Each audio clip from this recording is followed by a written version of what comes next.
a youth at this time, so Kenyan music is beginning to take over the scene.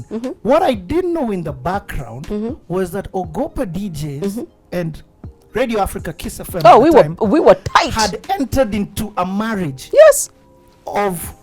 So what we as the audience asked from, and it was to the point of even telling them, no, that song won't work. Exactly. Just explain that. Okay, so Patrick was very clear that part of also being part of this market, this audience, this country, this city, is representing the music of this country.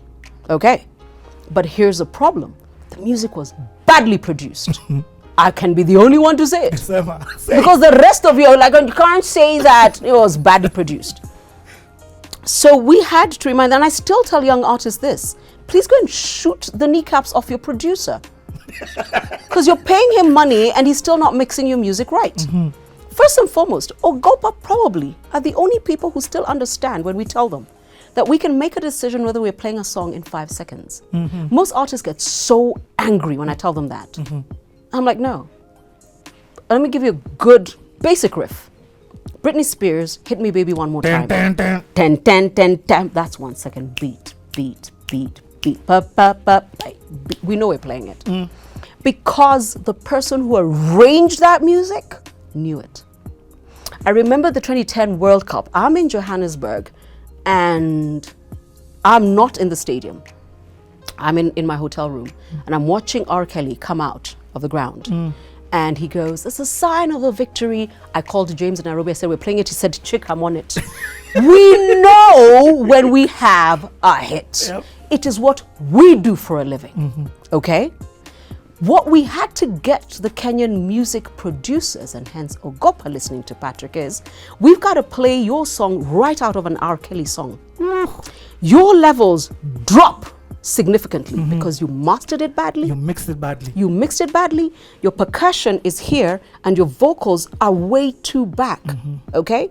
You've got to have, the faders almost have to be like that. So we can hear the vocals, but we can still get the beat. Okay? So it's been mixed badly. It's been mastered poorly. So the minute you come out of Tina Turner's Simply the Best straight into a Kenyan song, you can't. Killing the energy. Because, no, not even the energy. The quality okay, is so bad. You have to reach to your radio and turn it either up or down. I get it. Fully get it. There was a deal that was done between Radio Africa and Ogopa. And at that time, Kiss was huge. Kenya-wide station. Playing nothing but fresh hits. In collaboration with Ogopa Deejays. No way. You guy. It was actually a deal that was done. It was a deal. It was the best deal ever. How forward thinking was that? See, I'm telling you. Behind the scenes, Ogopa Deejays na Kiss FM walifanya a deal to say, give us this kind of music. Yes. So of course there's a formula because Kiss has a kind of formula. Exactly. Ebu endelea na history. This is the first time I've had somebody confess it. It's crazy. Because, at that time, Dandora and Islando was producing some hard music, which was good, but the market was hungry for something else, And Kiss, the listener of Kiss was 18 to 24. She was called Stella, I think so. Yeah, they gave her a name. Boss, you're blowing my mind. That's how deep Ogopa was when making the music. Here you're talking about A&R. Yes. This is the job of A&R. Yes. It goes, people Okay, tell us a bit more about Stella. So Stella is 18 to 24. She goes to church. She loves Jesus, but she also knows how to have a good time. She'll have a wine. She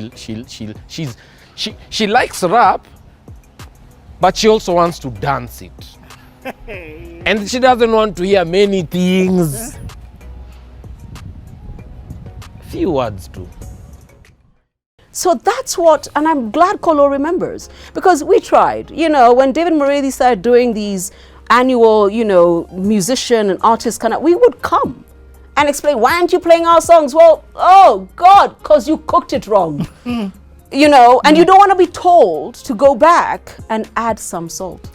when you were at Capitol, you even said you even know where the vocals entered. So sometimes even the arrangement is off. The arrangement is off. You all think you will need to start a song with 1 2 1 2. Come on, you're being lazy. So did Kiss sit down with Ogopa and said? With Ogopa, and you must give it to those young guys. They took it in. Did you also break down the demographic? Did you begin to say this is the kind of music? They're already young, so they were writing for a young. So they were right for us. We were 18 to 24 core, so they were right for us. But they were willing to listen. When I remember the first time we played she says it reborn. Is she pastor, reverend? What is she now? Now to be careful. I've hesh for that girl. I remember the first time we played Shamba Boy. Vileana walk. I mean, you could tell, and she has to tell me who did that for her. It was well mastered. Oh yeah. I mean, you can tell when a song's being put together, and then you know that the producer sat in the studio alone and played it on all 4 speakers. Yeah. In stereo. Because if you haven't and you send it to a radio station, Pinye talks about it. I mean, he gets vilified. And somebody just needs to go and sit down with him and say, dude, break it down. The quality is abysmal. What I love that you've said, listen, it was in the Kiss FM agenda to play music because they were trying to penetrate the market. Yes. But we were not going to compromise on the quality. We were never going to, but no. Like I said, if you want some cranberry in your Hennessy. And again, because I've spoken to guys of Caliph have been honest and said we didn't have the equipment, our sound and mix and mastering was rubbish. They knew they had brilliant music, but they were struggling to get the quality up. Hence, until when they finally got it up, they got played. But you've got to be willing to hear it. Okay. Because Patrick, on the other hand, splices. So when it's been taken apart and you're told, look, there's something wrong with this, you need to go back and remaster. Now, remember, the producer is not going to tell the artist that they haven't done a great job. Kwani watu wanafikiri ni nani? Sikina nani wanachezanga songs zetu. Watu wanajiringanga sana. Waende. I was telling an artist yesterday, every artist thinks that their music is hot. The best thing since sliced bread. No, get over yourself. Okay, let's continue with this. What begins to happen, again, I always want to come back to you from a brand perspective because I feel one of the things that you have been able to do is constantly evolve your brand and keep your brand relevant. I keep saying, guys says, when people are naming influencers, I'm like, you guys never name Caroline in the influencer pot. She's not an influencer, but she'll make you buy whatever it is. She's influential. Yeah, Sarah Katusia says that. Yeah. The first time I heard her introduce me, I said, who are you talking about? Like, but yeah, she was very clear. So everybody, all the time we're like in agency, whatever it is, having a conversation. So who should push this brand? I'm like, which influencers should I say? Talk about your influencers and then talk about Caroline on how one separate entity. I'm good at sparking. I spark. And especially in that area where nobody wants to go, I'm happy to go there. I'm a fantastic thought leader just because, once again, I'm happy to go there. I remember the first time I was called about this product, Jelly and Cream by Nice and Lovely. I said, okay. They said, you okay? I said, yes. Why? I said, the brand doesn't have a very, posh outlook. I said, okay, let's change that. I love a challenge. I love a challenge. love a challenge. And especially when it cannot look like me. You know what I mean? I love that. Give me that job, When I first got a call from these South Africans from London, and they say, oh, you're right. Africans in the diaspora do not know how to send themselves back home to be buried. I'm like, ooh, we don't talk about death. But let's bring it on. Yeah, so I do like those ones. So is that, did you know, okay, what I was asking is now you're becoming a brand. People say Caroline Mutoko, even though you're just a voice, that voice, people even picture what the face would look like if they've never seen it. Yeah. You're now getting a few print ads. What happens now? Do you begin thinking, oh my God, I'm this brand? Or what happens? I think things unfold. That's life. I think this is the sad thing when I see a lot of young people who like, I want to be just like you. I'm like, okay, you get on with what you're getting on. and the universe unfolds with you. There's no oh my God moment. I have very few oh my God moments, and they are very surreal for me. Being at One Young World and, you know, just having a conversation with Richard Branson and Kofi Annan, and I'm like, what am I doing here?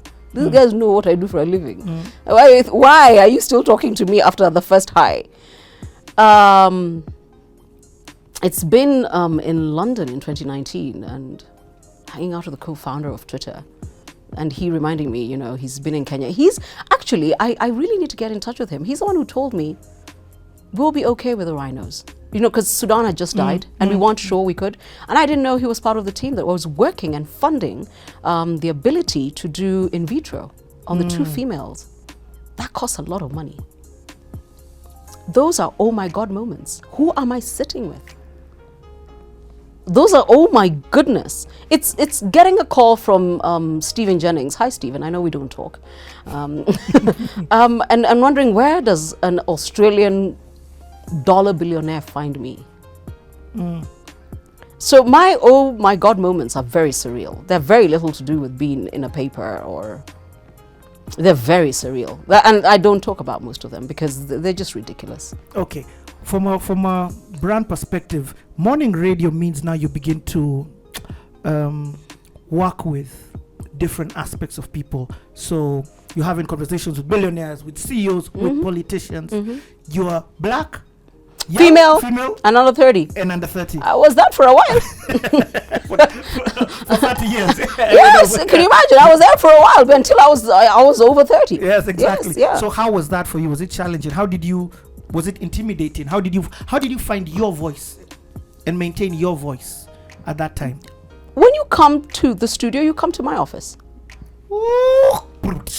When you come to, and you don't just come to my office, you come into the homes, into the cars, into the earbuds of Kenyans. This is your portal to their lives. You come here with Hesh. Actually, in my time, there are politicians I have refused to interview. And I think I'll try and remember, well, I don't want to name him. Yeah. But I remember, even as we were beginning to record, there was an arrogance in the way he was speaking. I told him, let me explain something to you. I'm going to give you and your team a chance to step out and just think about how you want to answer questions. Because Kenyans are citizens, not subjects. That tonality for me is very important. And I think a lot of people do understand that. They understand that when they come to sit in a studio, whether they sit on Jeff's show, my show, doesn't matter whose show it is, what you're doing is you're accessing an audience through this portal. Yep. I am your gateway. Yep. That's what I am. And because you're in our space, you Hesh that space. That's it. I find that, strangely, CEOs, sitting cabinet ministers, have a lot more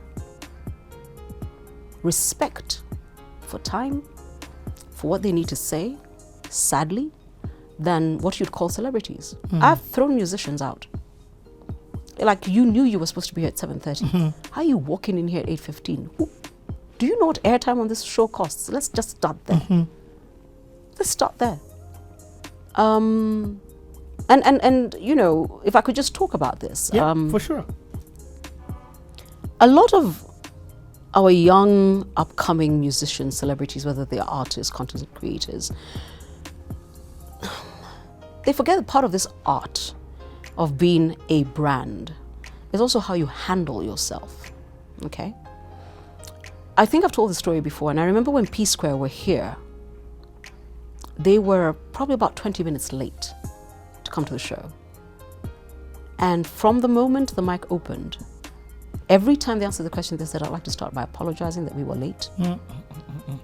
I got some fool with 2 tracks, last played on I don't know where, who can't even apologize to the audience that we told at 6 a.m. that they were going to be here at 7:30. And I remember what they said. They said, the worst thing about the job, this is P Square, they said the worst thing about the job we do is that sometimes we do not know which country we're waking up in. Because we'll probably land at night. And it's just finding our bearings in the morning. And then, you know, we land at night and then we want to go out and then, you know, and they were just honest, like we were tired, but we also slept late. But they apologized and they put on a good show. And when they came out of studio, they took a picture with everybody who wanted a picture. They gave of their celebrity. And until, you know, the brothers, you know, stopped singing together, for the longest time, they always send me a birthday message on my birthday. Whoa. I don't see any of these gangsters here. I mean, Chimano is fantastic, and beyond. But really, you know, it's just you have no context of your. So I always say, fame lives outside of you. You are not famous because you are. You're famous because other people think you are. Yeah. Okay. So fame is something you take from. And because it is not yours, you are not famous yourself. Trust me. You've got to carry that very lightly, very gently. Also, don't be too into yourself. Don't be silly. And as you enjoy the privilege, prestige that comes with that, remember to also honor it, and that's all. I love it. Yes, it doesn't mean people are allowed to talk crap. I mean, I love Nameless. He claps back at anybody who comes after his wife or him. He's like, come here. Today, But he's like, it. bring your dreadlocks. Yeah. I love it. Yeah. Even till today on social media, he's constantly. He's like, no, come here. Yeah. But with that, and I've always asked you this question. With this celebrity thing that is given to you, comes both spectrums, especially someone like you who's I don't want to say you're controversial, who is opinionated. You get what I mean? You give your opinion and you stand the way what you were saying. You stand on my mountain. Yes, on your mountain. Yeah. People don't like it sometimes when you stand on your mountain, and therefore they get to have views on you. And when you are in this space, how do you stay sane? It's what people call trolling now. How Trolling is such an interesting little thing. Yeah. So apparently the school playground moved. That's all it did. And the mean girls and the mean boys in school are still around. They didn't grow up, that's all. There's nothing else. Yep. The rest of us, we actually got serious with life. We got jobs, we got children, we got married, and we're getting on with that. We actually don't, do you realize nobody has time? People who are actually getting on with life don't have time. Yep. We get surprised once in a while, like, what's going on? And I was like, who are these people? What is wrong? Yep. You must want to say, what's wrong? Calm down. And I find that because I found my notoriety and fame before social media, I learned to be very comfortable in my skin. I did. And people call that arrogance. It isn't. I'm just fine. That's all. I don't take you or myself too seriously. That's all. But you're dying for me to take you seriously. Abigail, who runs my social media, is telling me, they're still trying to get onto the page and say, I hear you're blocking people. Block. I'm like, sweetie, those ones, block them. They've asked for it. I mean, but they've asked. Please oblige. Go right ahead. Glad to. But I don't think, first and foremost, listen, hurting people hurt people. If you look at a lot of the comments, you can tell that person is in another space. And what you learn very quickly to be is kind. You learn to be kind. But you also learn to remind people, you will not walk all over me. I will drag you down thicker road. I will. No. By your hair. And I don't care how little you have. Whatever you have, I'm pulling it. Okay? It's very important. Okay? You don't have to be on my page, by the way. You really don't. You have options. Many. Okay. So first and foremost, there's that. There's also the fact that depending on what sometimes we're going through, collectively as a nation, as a world, people look for an outlet for whatever's bothering them. And they jump on something. Okay? And sometimes that in itself gives rise to something positive, and sometimes, very much like, lower food prices, it's gone in 48 hours. I mean, the fickleness of who we are is also something, we all need to address. But if you look back to Black Lives Matter and what happened with Floyd, The world was hurting. The world was hurting. It was a scary time. Nobody knew whether they would live or die. You switched on the media and you saw numbers just piling up. And in the midst of that fear and worry, your fear and worry is exasperated as you see a person being killed for no other reason than he's black. Let's not lie to each other. That movement that caught fire happened in the very cracks of our fear and our pain. The world was already on literally the edge. It was. That death tipped. Yep. Yeah. That handling of George Floyd, tipped everybody over. Completely. And I love that you've brought that up, because Ajuma, again, I'll keep going back to different people I've interviewed because they've got their testimonies. She said the Black Lives Matter movement has affected her pay grade up. Yes. Because as a model, she was being paid less than the white models. Yes. As Africans, we had less, we were the tokens being thrown in. That movement has had ripple effects in terms of change in this nation. One of the times where I wrote you an email, I'm a young person touring in the country, I write you an email and I'm like, Caroline, and the reason I wrote you an email was because you were already a voice that was bringing change in this sector post-election violence. Yes, I remember. So let's talk about some of the impact that you have, positive impact that you've had on radio, understanding your platform. Okay, yes, I think that is something I'm very open to. I'm never really sure how to handle, oh, you're famous, sounds like noise. Impact. You live life forward, but you connect the dots backwards. There was not a female morning host like me